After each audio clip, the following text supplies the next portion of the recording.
Welcome back to Al Kendall's Time Travel Concert Series. It's Saturday and time for a new concert to check out. This is our second episode of 2017 and our 28th overall. And it's the second time we've seen Pat Benatar in our little series. The last time was 1982-83 with the Get Nervous tour.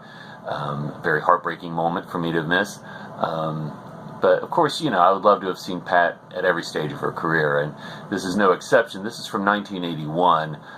The concert's recorded in Austin, Texas on October 5th, 1981.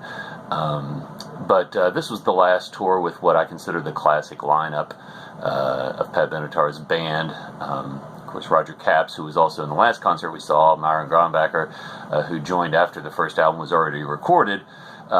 But this also has the second guitarist, Scott St. Clair Sheets, who was just a cool rockin' dude.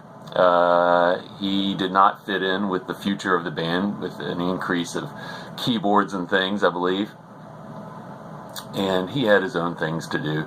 He had co-written Fire and Ice on the Precious Time album, which they were touring for on this. And something about the Precious Time album, this was probably the most anticipated album release of my life. I was at the, just really beginning to be fanatical about Pat Benatar. I mean, I was just ate up with it.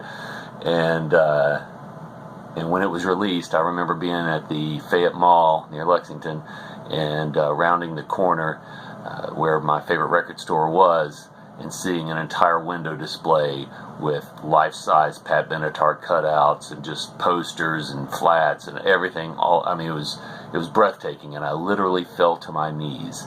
I may have wept. I'm not really certain. I was 10 years old. It was earth-shattering. Anyway, so love to have seen that show. Even cooler, the show I could have maybe gone to was on July 30th.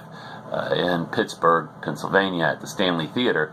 Kind of far away, but it was the closest I could find. Surely to goodness she played Cincinnati or Columbus, but maybe not. Anyway, the coolest thing is the opening act is actually on this year's countdown as well, or this year's series, Billy Squier, when he had Kenny Aronson playing bass for him. I just would have loved to have seen that show. We all saw live videos from that in the MTV's heyday. So, man, what a double bill. Billy Squier opening for Pat Benatar, just at the peak of her rock and rolliness. So here we go from Austin, Texas, in 1981. We have once again Pat Benatar.